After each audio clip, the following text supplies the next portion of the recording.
आज हम देखने वाले हैं आगरा का पवन आरेख कि ये आगरा का पवन आरेख कैसे बनाना है, जिसको विंड रोज भी कहते हैं। तो हमारा क्वेश्चन है जो कि हम प्रैक्टिकल फाइल में भी इसे जमा कर सकते हैं। ये ज्योग्राफी के लिए है और क्वेश्चन हमारा ये है, निम्नलिखित आंकड़ों की सहायता से आगरा का पवन आरेख बनाइए।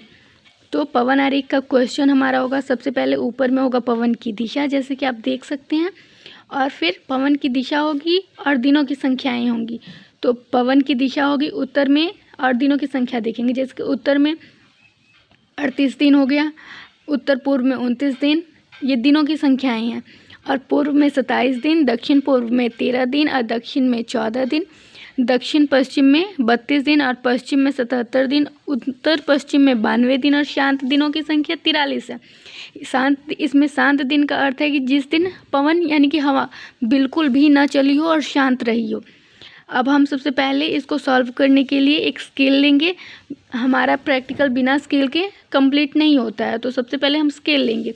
तो हम स्केल को सेंटीमीटर में लेंगे, जस्ट बिकॉज कि स्केल हम सेंटीमीटर में इसलिए लेंगे कि हमारा जो स्केल होता है, फुट्टा होता है, वो सेंटीमीटर में होता है, तो सेंटीमीटर में ही लेंगे। तो एक सेंटीमीटर बराबर 10 दिन यानी 10 डेज़ को ले लेते हैं हम लोग, क्योंकि ये सब आसानी से 10 से विभाजित हो जा रहा है, बाकी जो ऊपर वाले दिनों की संख्याएं हैं वैसे। फिर हम देखेंगे कि उत्तर में 38 दिन है, तो स्केल जो हमने स्केल माना है और उत्तर दिशा है, तो उत्तर दिशा बटा मतलब इस दिनों की संख्या बटा स्केल जो हमने माना है उसको भाग दे देंगे, तो 3.8 आएगा, यानी कि उत्तर दिशा में 3.8 हो जाएगा, उत्तर पूर्व में 2.9 हो जाएगा, पूर्व में 2.7 हो जाएगा, दक्षिण पूर्व में 1.3, दक्षिण में 1.4, दक्षिण पश्चिम में 3.2, यानी कि सबको भाग दे देना है अपना स्केल से।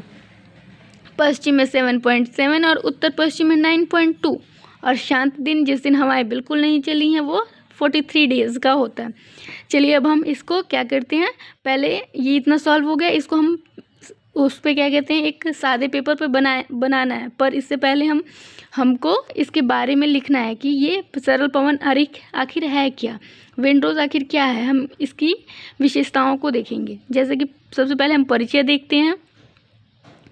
तो भूगोल और मौसम विज्ञान में जलवायु और मौसम के आंकड़ों को दर्शाने के लिए कई तरह का आलेख तैयार किया जाता है।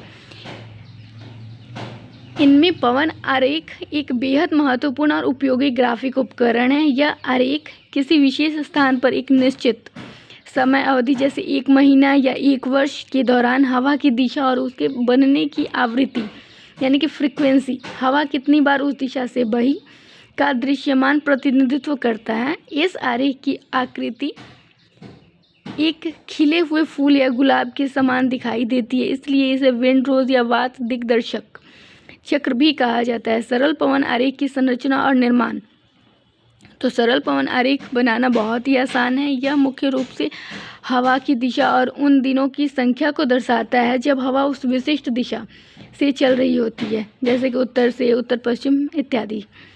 फिर हम इसकी संरचना निम्नलिखित बिंदुओं पर आधारित होती है। सबसे पहले मध्य का वृत्त यानी कि सेंटर सर्कल को लेते हैं। तो सेंटर सर्कल सबसे पहले आरेख के बिल्कुल बीच में एक छोटा वृत्त बनाया जाता है, यानी कि आप अपने पेपर पे किसी भी प्रकार से 1 सेंटीमीटर का नाप लें और उससे एक सर्कल ड्रॉ कर दें। इस वृत्त के अंदर एक संख्या लिखी जाती है जो शांत दिन यानी कि काल्म डेज की संख्या को दर्शाते हैं। जो हम वृत्त डालेंगे उसके अंदर हम शांत दिनों की संख्या को लिख देंगे, यानी कि शांत दिन हमारा कितना है, 43 डेज है, ऊपर हमने देखा है। तो शांत दिन वे होते हैं जब हवा बिल्कुल नहीं चलती है या उसकी गति बिल्कुल न के बराबर होती है। दिशात्मक रेखाएं यानी कि डायरेक्शनल लाइंस। तो अब इसके बाद हम लोग डायरेक्शनल लाइंस की बात करते हैं। तो इस केंद्रीय वृत्त से बाहर की ओर किरणें या रेखाएं खींची जाती हैं, यानी कि हम लोग केंद्र के बाहर से, वृत्त के बाहर से खींचेंगे, जो हम लाइन खींचेंगे, ये बीच में से नहीं खींचेंगे क्योंकि गलत माना जाएगा। आमतौर पर 8 मुख्य दिशाएं होती हैं। तो जैसे कि उत्तर, उत्तर पूर्व, दक्षिण पूर्व, दक्षिण पश्चिम, पश्चिम और उत्तर पश्चिम को दर्शाती है। अब हम देखते हैं रेखाओं की लंबाई यानी कि लेंथ ऑफ लाइन, हमें ये भी बेहद इम्पॉर्टेंट है। वृत्त से निकलने वाली हर एक रेखा, यानी कि वृत्त है तो वृत्त के बाहर से जितनी रेखाएं निकलेंगी लंबाई उस दिशा से चलने वाली, जिस दिशा से रेखाएं निकलेंगी उस दिशा से चलने वाली हवा की आवृत्ति यानी कि दिनों की संख्या के अनुपात में होती है। उदाहरण के लिए यदि किसी स्थान पर पश्चिम दिशा से सबसे अधिक दिनों तक हवा चलती है तो पश्चिम दिशा की ओर जो हम लोग लकीर खींचेंगे वो रेखा सबसे लंबी होगी। इसके बाद हम लोग एक पैमाना लेंगे जिसको हम लोग स्केल कहते हैं। विदाउट स्केल हमारा आंसर कंप्लीट नहीं होगा या क्वेश्चन स्टार्ट भी नहीं होगा। तो इन रेखाओं को खींचने के लिए एक निश्चित पैमाना माना जाता है। उदाहरण के लिए 1 सेंटीमीटर बराबर 5 दिन या 10 दिन। हम लोग कुछ भी मान सकते हैं, इसमें ये नहीं है कि 1 सेंटीमीटर बराबर 5 दिन माना है, आपकी मर्जी है। 2 सेंटीमीटर बराबर जितना मानना है या 1 सेंटीमीटर जो करना है कर सकते हैं, बस बराबर बराबर विभाजित हो जाना चाहिए। अगला है विशेषताएं और गुण। तो हम पॉइंट नंबर 1 देखेंगे। यह एक नज़र में बता देता है, कौन, विंडरोज का विशेषता ये है, यह एक नज़र में बता देता है कि किसी क्षेत्र में प्रचलित पवन कौन सी है। यानी कि पूरब से चल रही है तो पूर्वी पवन है, पश्चिम से चल रही है तो पश्चिमी पवन है, तो ये बता देता है हमें। यानी साल के ज़्यादातर समय हवा किस दिशा में आती है, किस दिशा से आती है, ये पता लग जाता है। पॉइंट नंबर 2 है कि केंद्र का वृत्त यह स्पष्ट करता है कि कुल समय अवधि में कितने दिन मौसम पूरी तरह शांत रहे। अगला पॉइंट है यानी कि जो बीच वाला है, जो इसको काल्म डेज कहते हैं, उसको शांत दिन कहा जाता है। इसमें कोई जटिल ग्राफिक्स या रंग नहीं होते हैं, बल्कि यह केवल एक केंद्र और उससे निकलती रेखाओं पर आधारित होता है, जिसे समझना किसी भी सामान्य व्यक्ति के लिए आसान है। पॉइंट नंबर 4 है, इसे मासिक, मौसमी या वार्षिक आधार पर बनाया जा सकता है, जिसे अलग अलग समय में हवा की पैटर्न की तुलना की जा सकती है। उपयोग और अनुप्रयोग हम देखते हैं। सरल पवन आरेख का उपयोग केवल मौसम की जानकारी तक सीमित नहीं है, बल्कि कई महत्वपूर्ण क्षेत्रों में इसका व्यवहारिक उपयोग होता है, जैसे कि हवाई पट्टी निर्माण यानी कि एयरपोर्ट रनवे डिज़ाइन का उपयोग हम लोग करते हैं, विंडरोज का उपयोग करते हैं इसको बनाने में।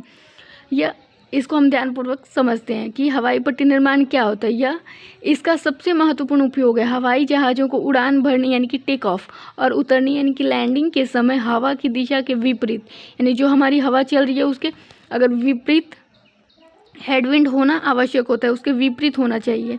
बगल से आने वाली हवा क्रॉस विंड विमान के लिए खतरनाक होती है। विंडरोज डायग्राम की मदद से रनवे की दिशा उस तरफ रखी जाती है जिधर से हवा सबसे ज़्यादा चलती है। नगर नियोजन यानी कि टाउन प्लानिंग भी इसका मुख्य आधार है। यानी कि विंडरोज का बनाने में विंडरोज से हम नगर नियोजन का भी पता लगाते हैं कि नए शहर या रिहायशी इलाकों की तरफ न जाती हो, ताकि लोगों को धुएं और प्रदूषण से बचाया जा सके। अब हम पवन ऊर्जा यानी कि विंड एनर्जी को देखेंगे। पवन चक्कियाँ लगाने के लिए ऐसे स्थानों का चयन किया जाता है जहां हवा एक निश्चित दिशा से और लगातार चलती हो। विंडरोज यह तय करने में मदद करता है कि टरबाइन का मुख किस दिशा में होना चाहिए, यानी कि हमारा पवन जितना तेज जिधर से चलेगा उस साइड से ही हम टरबाइन का मुख रखेंगे। इसलिए हमको पवन चक्की लगाने के लिए भी विंडरोज की नीड होती है। कृषि और वनीकरण यानी कि एग्रीकल्चर और फॉरेस्ट्री।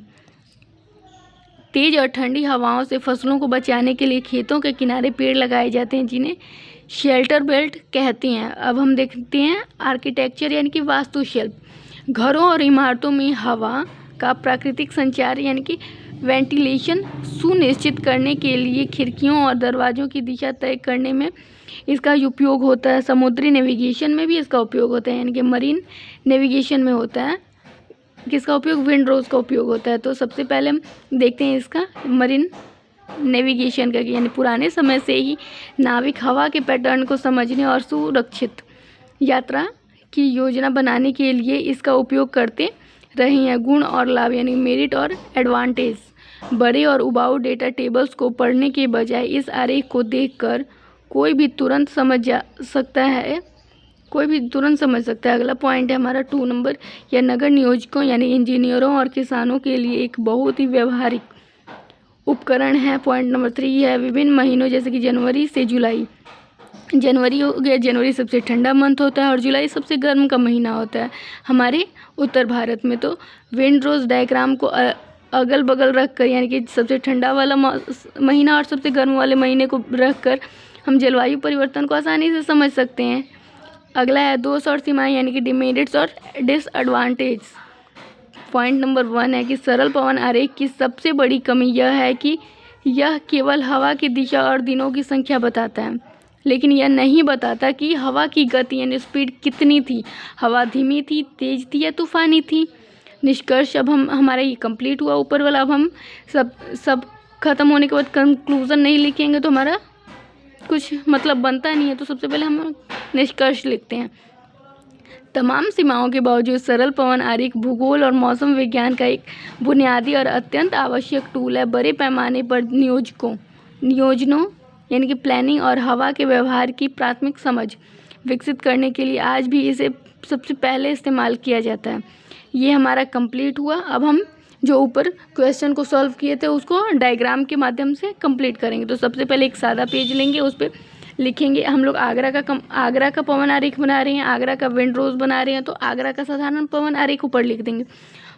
फिर उसके बाद हमें ईस्ट वेस्ट नॉर्थ साउथ को दर्शाना है। इसको दर्शाना इंपॉर्टेंट होता है, तीर के निशान के अनुसार हम दर्शा देंगे। फिर नॉर्थ और ईस्ट के बीच में नॉर्थ ईस्ट हो जाएगा। वैसे हमारे 4 ये हैं और उनके बीच में 4 हो जाएंगे, तो 8 दिशाएं हो जाएंगी जो हमने पहले पढ़ा हुआ है। अब हम देखते हैं सॉल्व करना है।